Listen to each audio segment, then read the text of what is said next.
प्यारे साथियों, सभी को नमस्कार। सभी लोग फटाफट से लाइव आ जाइए। तो आज हम यहाँ पे बात करने वाले हैं आपकी सीआईएसएफ की न्यू वैकेंसी के बारे में। तो आप सभी को बता दें कि इसका जो ऑफिशियल नोटिफिकेशन है वो भी रिलीज कर दिया जा चुका है। तो सभी लोग फटाफट से लाइव आ जाइए और जितने लोग लाइव आ जाएं वो फटाफट से मुझे कमेंट करके बताइए कि आप सभी लोगों को एकदम आवाज़ क्लियर आ रही है या नहीं आ रही।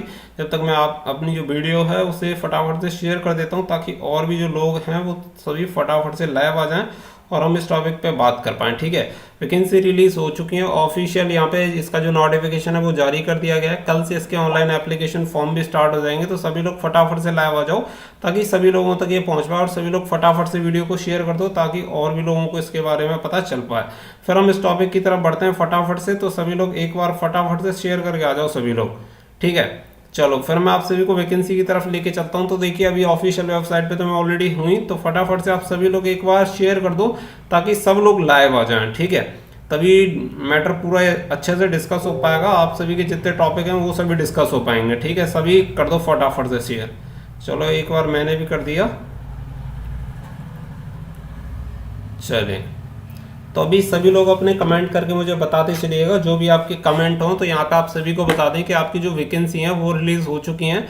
नंबर ऑफ वैकेंसी काफ़ी बढ़िया है। अगर मैं वैकेंसी की बात करूं तो यहाँ पे आप सभी देखेंगे ऑफिशियल वेबसाइट पे मैं हूँ। यहाँ पे सीआईएसएफ की जो ऑफिशियल वेबसाइट है, अगर हिंदी वर्जन में अगर आपका हो तो इसे चेंज कर लेना इंग्लिश में, ताकि आप सभी को जो भी क्लियर है वो सारी चीज़ें एकदम क्लियर हो जाएं। तो नीचे जैसे ही आप आएंगे तो फर्स्ट वाले पेज पे यहाँ पे आप सभी को आना है। तो देखिए, मैं आप सभी को दिखा दूँ। यहाँ पे जैसे ही आप क्लिक करेंगे रिक्रूटमेंट कांस्टेबल फायर 2021 नोटिफिकेशन, तो नोटिफिकेशन पे जैसे ही आप क्लिक करेंगे आप सभी के सामने जो नोटिफिकेशन है वो कुछ इस तरीके का जो नोटिफिकेशन है वो डाउनलोड आप सभी के सामने हो जाएगा। तो ठीक है, इसमें आई होप कि आपको इसे करने में किसी को कोई दिक्कत नहीं आएगी। सभी लोग मुझे कमेंट करके बताते चलिए ताकि सभी लोगों का जो भी डाउट वगैरह है वो क्लियर होता रहे, क्योंकि मुझे ये भी नहीं पता आवाज़ जा रही है या नहीं जा रही। कमेंट करके तो कम से कम बता ही दो मेरे भाई।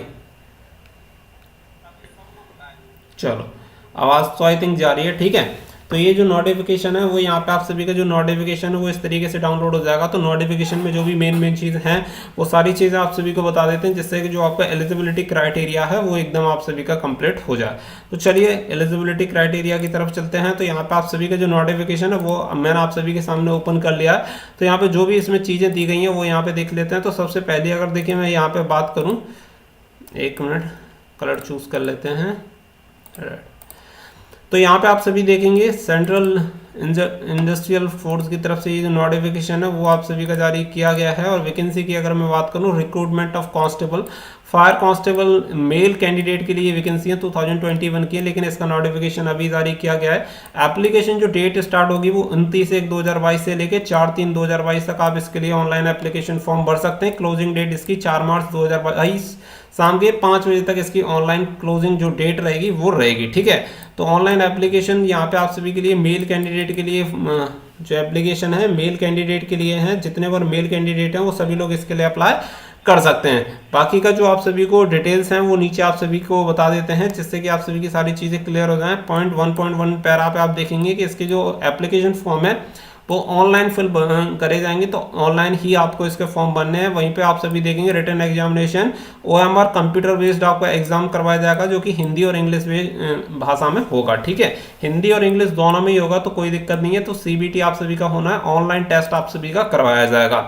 आगे चल लेते हैं। आगे जो भी आपकी एलिजिबिलिटी क्राइटेरिया नंबर 2 पे आप देखेंगे पे स्केल, तो लेवल 3 की आपको सैलरी मिलेगी 21,700 से लेके 69,100 रुपए तक यहाँ पे आप सभी की सैलरी रहेगी। सभी लोग फटाफट यार शेयर कर दो ताकि ज़्यादा से ज़्यादा लोगों तक पहुँच पाए। ठीक है, तो वहाँ पे देखेंगे नंबर ऑफ वैकेंसीज देख लेते हैं। तो हर एक स्टेट के लिए अलग अलग वैकेंसी दी गई है। जिस स्टेट का आपके पास डोमिसाइल सर्टिफिकेट होगा या जैसे PRC बोलते हैं, परमानेंट रेजिडेंशियल सर्टिफिकेट, अगर वो आपके पास है उसी से आप अप्लाई कर सकते हैं और उसी स्टेट के लिए आप अप्लाई कर सकते हैं। जैसे कि मान के चलिए अगर आप बिहार से बिलोंग करते हैं और बिहार का आपके पास डोमिसाइल है तो बिहार से ही आप इसके लिए फॉर्म भर सकते हैं। 2 तरह की आपको यहाँ पे वैकेंसी मिलेंगी, जैसे इंटर स्टेट और नक्सल एरिया के लिए 58 वैकेंसी जनरल के लिए हैं और 65 जो वैकेंसी रहेंगी वो नक्सल एरिया के लिए हैं। तो जो कैंडिडेट जहाँ से बिलोंग करेगा वहीं से इसके लिए फॉर्म अप्लाई कर सकता है। तो अपनी स्टेट की जो वैकेंसी है वो यहाँ पे आपको चेक कर लेनी है, उसी के अकॉर्डिंग अपना जो फॉर्म है वो आप सभी को फिल करना। अब आगे चलते हैं तो यहाँ पे कुछ इंस्ट्रक्शन दिए गए हैं कि वैकेंसी इंक्रीज हो सकती है, डिक्रीज हो सकती है, उस सभी का तो आप सभी को पता ही है कि वो सारी जो इन्फॉर्मेशन होती है वो आप सभी को दी जाती है। नंबर 5 पे अगर मैं बात करूं एलिजिबिलिटी क्राइटेरिया की, तो एलिजिबिलिटी क्राइटेरिया की योग्यता की अगर हम यहाँ पे बात करें तो यहाँ पे आप 12th पास होने चाहिए। जो भी कैंडिडेट 12th पास होंगे वो इसके लिए अप्लाई कर सकते हैं, और इसके समकक्ष अगर आपके पास कोई भी क्वालिफिकेशन है तो आप इसके लिए अप्लाई कर सकते हैं किसी भी मान्यता प्राप्त यूनिवर्सिटी से। लेकिन यहाँ पे लिखा गया with science subject on or before closing date of receipt of online application form. तो ऑनलाइन एप्लीकेशन फॉर्म से पहले आप सभी के पास ये क्वालिफिकेशन होनी चाहिए। यहाँ पे 12th पास बोला गया है, साथ ही में अगर कोई समकक्ष अगर आपके पास मान्यता प्राप्त डिप्लोमा डिग्री है तो आप उसके लिए अप्लाई कर सकते हैं। लेकिन यहाँ पे साइंस के साथ बोला गया है बेस्ट साइंस, यानी साइंस आपके पास होना कंपलसरी है। 12th में भी ये क्लियर यहाँ पे लिखा गया है। 5.2 पे अगर मैं बात करूं तो एज लिमिट की बात कर लेते हो। 18 से 23 साल के जो भी कैंडिडेट होंगे जिनकी एज 4/3/2022 को 18 हो रही होगी मिनिमम, और मैक्सिमम 23 साल हो रही होगी 4/3/2022 को, वो लोग इसके लिए अप्लाई कर सकते हैं। जनरल कैंडिडेट की एज रहेगी, यानी 5/3/1999 से लेके 4/3/2004 के बीच में जिसका भी जन्म हुआ होगा वो इसके लिए अप्लाई कर सकता है। SC/ST कैटेगरी के लिए बात करूं 5 साल की छूट रहेगी, ओबीसी कैंडिडेट के लिए छूट रहेगी 3 साल की। ठीक है, SC/ST के लिए 5 साल, ओबीसी के लिए 3 साल, एक्स सर्विसमैन वगैरह के लिए कुछ यहाँ पे इंस्ट्रक्शन दिए गए वो आप रीड कर सकते हैं। 5.3 की अगर मैं बात करूं तो फिजिकल स्टैंडर्ड की यहाँ पे बात कर लेते हैं। तो फिजिकल स्टैंडर्ड में 170 यानी 170 सेंटीमीटर आपकी हाइट होनी चाहिए, जो कि आपकी SSC GD में ली जाती है। सेम आपका यहाँ पे क्राइटेरिया रहेगा। सीना की बात करूं तो 80 से 85 सेंटीमीटर आपका सीना होना चाहिए। 80 नॉर्मल सीना होना चाहिए, 85 आपका फुलाकर होना चाहिए, यानी 5 सेंटीमीटर का फुलाव आपसे कंपलसरी मांगा गया है। 5.3.1 की तरफ चलते हैं तो यहाँ पे आप सभी को कुछ और कैटेगरी के लिए 165 सेंटीमीटर हाइट दी गई है, और 78 से 83 सीना यहाँ पे दिया गया है। जो वेट आपका होना चाहिए वो हाइट के प्रोपोर्शन में होना चाहिए, वो ही इसके लिए अप्लाई कर सकता है। कुछ टैटू वगैरह के बारे में यहाँ पे कुछ इंस्ट्रक्शन दिए गए वो भी यहाँ पे रीड आउट कर सकते हैं। अब नीचे आ जाते हैं तो नीचे यहाँ पे आप सभी को process of certification in the format certificate के बारे में बात की गई है, जैसे कि आपका डोमिसाइल हो गया, PRC हो गया, ये सारे डॉक्यूमेंट्स आप सभी को इस भर्ती के लिए चाहिए, जब भी जाके आप इसके लिए अप्लाई कर पाएंगे। हाउ टू अप्लाई, तो हाउ टू अप्लाई की बात करें तो ऑनलाइन एप्लीकेशन फॉर्म इसका भरना होगा, ऑफलाइन का कोई भी तरीका नहीं है। तो ऑनलाइन एप्लीकेशन फॉर्म भरने के लिए ये जो वेबसाइट दी गई है www.casf.rectt.in पे जाके आप इसका जो ऑनलाइन फॉर्म है वो आप यहाँ पे भर सकते हैं। 7.2 की अगर मैं बात करूँ तो अपलोडिंग फोटोग्राफ, तो यहाँ पे आपको फोटोग्राफ 3 महीने से पुराना यहाँ पे फोटोग्राफ आप सभी का नहीं होना चाहिए। जब आपको नोटिफिकेशन जारी हुआ है 20 से लेकर 50 KB तक का इसका साइज होना चाहिए, और हाइट वगैरह भी दी गई है वो आप यहाँ पे देख लीजिएगा, उसके अकॉर्डिंग आप सभी को फॉर्म भरना रहेगा। सिग्नेचर लगाने होंगे और वहीं पर मतलब सिग्नेचर भी अपलोड करने और कुछ डॉक्यूमेंट्स भी आप सभी को अपलोड करने होंगे। डॉक्यूमेंट्स का जो फॉर्मेट रहेगा वो आपका PDF फॉर्मेट में आप सभी को अपलोड करने होंगे। 4/3/2022 दोबारा से बता रहा हूँ आपकी लास्ट डेट रहेगी शाम के 5 बजे तक। उसके बाद बात कर लेते हैं 8 पे, तो यहाँ पे एप्लीकेशन जो फीस रहेगी जनरल OBC कैंडिडेट के लिए 100 रुपये रहेगी। बाकी के जो कैंडिडेट रहेंगे SC/ST और एक्स सर्विसमैन उन सभी के लिए फीस एकदम माफ है, उन्हें कोई भी फीस पे नहीं करनी पड़ेगी। UPI, net banking, credit card, debit card या SBI चालान के जरिए आप इस फीस को पे कर सकते हैं। वहीं पे आगे बात करूं तो एडमिशन ऑफ एग्जामिनेशन, तो याद रखिएगा इसका जो एडमिट कार्ड वगैरह आएंगे वो सभी ऑनलाइन आएंगे। ऑफलाइन कोई भी आपका जो एडमिट कार्ड वगैरह होगा वो आपको रिसीव नहीं होगा। तो सभी जो एडमिट कार्ड वगैरह होंगे www.casf.rectt.in पे जाके ही आपको प्रोवाइड कराए जाएंगे। अब आगे बात कर लेते हैं रिक्रूटमेंट प्रोसेस की बात करें तो सबसे पहले जो आपका करवाया जाएगा फिजिकल एफिशिएंसी टेस्ट यानी PET और आपका जो होगा फिजिकल स्टैंडर्ड टेस्ट यानी PST करवाया जाएगा। अब इसमें बात कर लेते हैं तो आपका जो PET करवाया जाएगा, PET में 5 किलोमीटर की रनिंग यानी 5 किलोमीटर की रनिंग आपको 24 मिनट में कंप्लीट करनी होगी, जो कि SSC GD में भी सेम क्राइटेरिया होता है। फिजिकल स्टैंडर्ड टेस्ट कंप्लीट की अगर देखिए बात करूं PST की, तो मैं ऑलरेडी आप सभी को हाइट चेस्ट बता चुका हूं, तो हाइट चेस्ट में तो आपको कोई दिक्कत नहीं होनी चाहिए। उसके बाद जो बात आती है वो आती है रिटन एग्जामिनेशन की, तो OMR बेस्ड यहाँ पे आपका कंप्यूटर बेस्ड एग्जामिनेशन होगा। CBT टेस्ट यहाँ पे करवाया जाएगा ऑनलाइन, जिसके लिए 100 क्वेश्चंस दिए जाएंगे और 100 नंबर का आपका पेपर रहेगा, जिसमें 4 सब्जेक्ट रहेंगे। पहला reasoning, general knowledge, math and Hindi और इंग्लिश में से एक आपका ऑप्शनल रहेगा, यानी 100 क्वेश्चन के लिए 100 मार्क्स, 2 घंटे का आपका पेपर रहेगा। ये जो पेपर होगा हिंदी और इंग्लिश दोनों में आएगा और यहाँ पे कोई भी आपकी नेगेटिव मार्किंग नहीं रहेगी। यहाँ पे देख सकते हैं नो नेगेटिव मार्किंग। जो पेपर रहेगा वो CBT यानी ऑनलाइन आपका टेस्ट करवाया जाएगा, कंप्यूटर बेस्ड आपका टेस्ट रहेगा। जो भी कैंडिडेट इसमें क्वालिफाई करेंगे उसका जो अगला स्टेज रहेगा वो आप सभी का रहेगा document verification and the medical examination, आप सभी का नेक्स्ट स्टेज रहेगा। यानी कि अगर मैं बात करूं एसएससी जीडी की तरह लगभग इसका प्रोसेस है जो पहले हुआ करता था। अभी एसएससी जीडी में पहले सीबीटी होने लग गया है, जबकि इसमें पहले आपका पीएसटी और पीईटी करवाया जाएगा, उसके बाद आपका सीबीटी कंडक्ट होगा।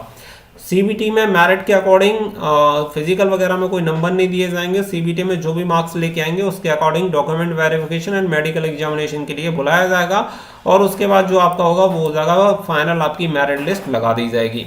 अब उसके बाद अगर मैं बात करूं तो मोड ऑफ सिलेक्शन की बात करूं तो यहाँ पे कुछ परसेंटेज, मिनिमम परसेंटेज दिया गया है, जैसे 35% अदर ईडब्ल्यूएस एक्स सर्विसमैन को लेके आना पड़ेगा। एससी एसटी ओबीसी से बिलोंग करते हैं तो 33% कंपलसरी मार्क्स लेके आने पड़ेंगे, ये आपके क्वालिफाइंग मार्क्स हैं। उसके अलावा जो आपकी मेरिट लगेगी उसके अकॉर्डिंग आपके मार्क्स होने चाहिए।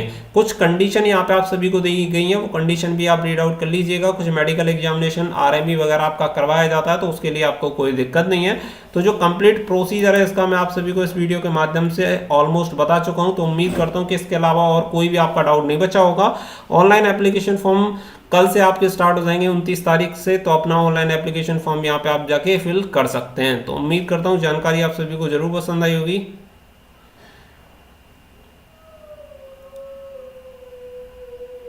आई थिंक कुछ गड़बड़ हो गया, चले।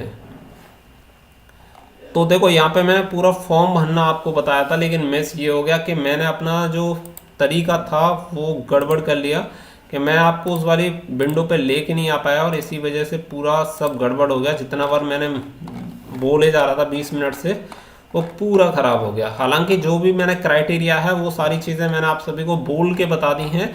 तो आई होप जिससे आप सभी की सारी चीज़ें एकदम से क्लियर हो गई होंगी। ये आपका नोटिफिकेशन है, नोटिफिकेशन यहाँ पे देख सकते हैं। यहाँ पे बस गलती यही हो गई कि मैंने आपको जो भी चीज़ें बताई वो थोड़ी सी मिस कर दी कि मैं आप सभी को नोटिफिकेशन यहाँ पे नहीं दिखा पाया, वो विंडो मैंने ओपन नहीं की जिस वजह से आप सभी को दिख नहीं पाया। तो ये नोटिफिकेशन है, जो भी मैंने क्राइटेरिया इस जो भी चीज़ें आप सभी को बताई वो सारी चीज़ें बोल के बता दी हैं, जो भी इस नोटिफिकेशन वगैरह में दी गई हैं।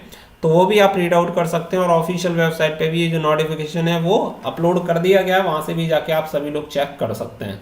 ठीक है, तो देखो ये आपका नोटिफिकेशन है, एक बार देख लो जिससे कि आपकी सारी चीज़ें क्लियर हो जाएं। जैसे कि हाइट 170 सेंटीमीटर आपकी होनी चाहिए, 80 से 85 सेंटीमीटर आपका सीना होना चाहिए, 5 सेंटीमीटर का फुलाव यहाँ पे कंपलसरी है, वो भी आप सभी को क्लियर बताया गया है। कुछ कैटेगरी हैं जिनकी 165 सेंटीमीटर हाइट होनी चाहिए, उनके लिए भी कुछ एक्सेप्शन है, तो वो सारी चीज़ें आप सभी को बताई दी गई हैं। और सिलेबस के बारे में भी मैंने आप सभी को ऑलमोस्ट कंप्लीट कर ही दिया। एसएससी जीडी की तरह आपका सिलेबस रहेगा। सबसे पहले पीएसटी पीईटी करवाया जाएगा, फिजिकल होगा, 5 किलोमीटर की रनिंग होगी, 5 किलोमीटर रनिंग 24 मिनट में कंप्लीट करनी होगी। जो फिजिकल क्वालिफाई करेंगे उनका सीबीटी एग्जाम होगा। सीबीटी एग्जाम की बात करूं तो 4 आपके सब्जेक्ट रहेंगे। सब्जेक्ट मैंने आप सभी को बता दिए, रीजनिंग होगा, जीके होगा, मैथ होगा, हिंदी इंग्लिश में से एक ऑप्शनल रहेगा। ये आपका सिलेबस रहेगा, तो इसके अकॉर्डिंग आपको पेपर देना होगा। उम्मीद करता हूँ कि किसी को कोई भी दिक्कत नहीं आएगी। फिर भी कोई भी दिक्कत आती है तो आप मुझे बता सकते हैं। यहाँ पे देख सकते हैं आप सभी को बताया गया कि टेंटेटिव जो आंसर की वगैरह होगी वो आप सभी की रिलीज कर दी जाएगी। और यहाँ पे आप सभी को बताया गया the question in the written examination will be 12th standard science subject. तो साइंस सब्जेक्ट से यहाँ पे आपके क्वेश्चन पूछे जा सकते हैं, क्योंकि 12th में आप सभी का साइंस कंपलसरी बोला गया है। तो दैट्स वाई आपके पास साइंस होना ही चाहिए, किसी भी स्ट्रीम में हो लेकिन आपके पास साइंस होना चाहिए। उम्मीद करता हूँ कि सारी चीज़ें एकदम